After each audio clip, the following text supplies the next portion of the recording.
नमस्कार, स्वागत है आपका बिहार समाचार में। कुछ दिन के बाद ही आप अपना बहुमूल्य वोट देंगे, तो ऐसे में आखिर कौन सी पार्टी क्या वादे कर रही है, क्या कस्में खा रही है और आखिर बिहार को इस बार क्या मिलेगा।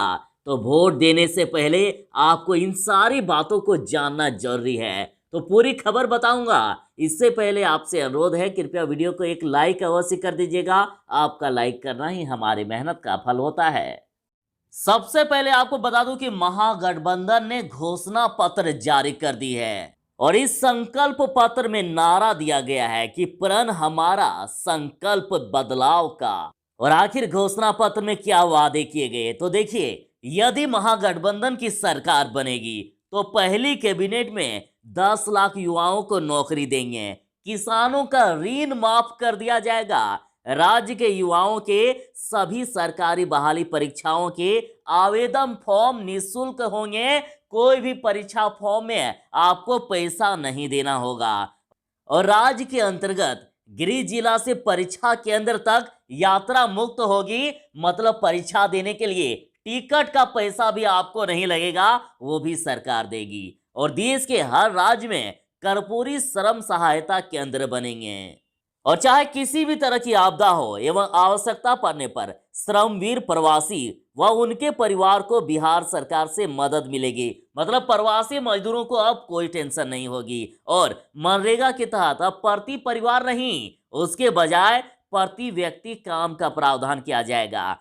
न्यूनतम वेतन की गारंटी और कार्य दिवस को 100 से बढ़ाकर 200 कर दिया जाएगा। मनरेगा की तर्ज पर ही रोजगार योजना भी बनाई जाएगी और संविदा प्रथा को पूरी तरह से समाप्त कर दिया जाएगा। नियोजित शिक्षकों को अब अस्थायी शिक्षक बना दिया जाएगा और समान काम के बदले समान वेतन की नीति अपनाई जाएगी, मतलब जो सरकारी शिक्षक को वेतन मिलता है वही नियोजित शिक्षकों को भी मिलेगा। और सभी विभागों में निजीकरण को समाप्त कर दिया जाएगा, साथ ही अस्थायी और नियमित नौकरी की व्यवस्था की जाएगी।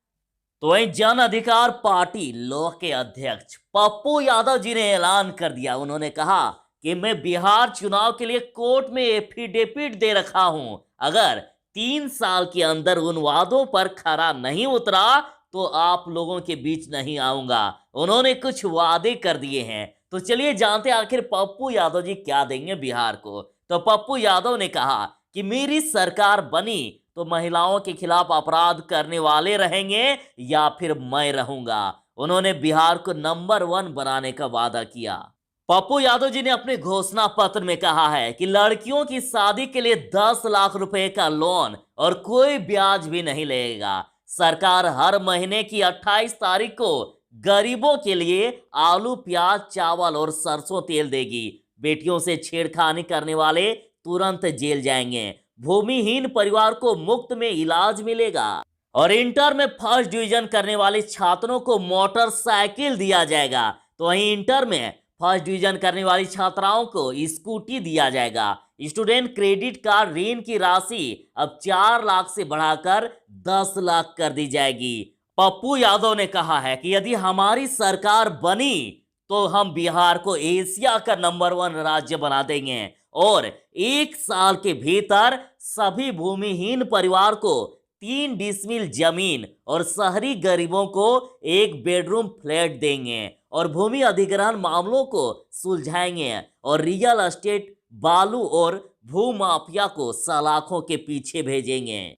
और यदि मैं आपसे पूछूं कि आखिर सरकारी स्कूल में ज्यादा सुविधा मिलेगी या प्राइवेट में, तो आपका शायद जवाब होगा प्राइवेट। लेकिन पप्पू यादव जी ने ऐलान कर दिया है कि ज्यादा दिन नहीं, 2 साल में सरकारी स्कूलों को प्राइवेट से भी बेहतर बना देंगे। और उन्होंने कहा है कि शिक्षा में विज्ञान, प्रौद्योगिकी और मानविकी सिद्धांत पर जोर दिया जाएगा और प्राथमिक से लेकर विश्वविद्यालय स्तर तक यानी कॉलेज तक सभी के लिए समान और निःशुल्क शिक्षा व्यवस्था कर दी जाएगी, मतलब कॉलेज तक 1 भी रुपया खर्चा होने वाला नहीं है, निःशुल्क। और उनकी सरकार उच्च तकनीक और आधुनिक शोध संपन्न शिक्षा व्यवस्था उपलब्ध कराएगी और रसोईया, विकास मित्र से लेकर आंगनबाड़ी सेविकाएं सभी का मानदेय बढ़ा दिया जाएगा।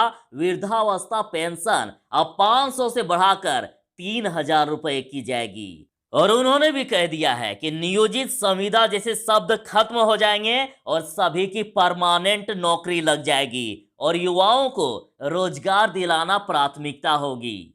और यदि उनकी सरकार बनी तो बिजनेसमैन से इनकम टैक्स नहीं लिया जाएगा। उन्होंने राज्य में उद्योग को बढ़ावा देने के मकसद से ये घोषणा की है। और इतना तक तो ठीक है। और जैसे कि मैंने आपको पहले ही बताया कि उन्होंने कहा कि मैंने बिहार चुनाव के लिए कोर्ट में एफिडेविट दे रखा है, अगर 3 साल के अंदर उन सभी वादों पर खरा नहीं उतरा तो आप लोगों के बीच नहीं आऊंगा।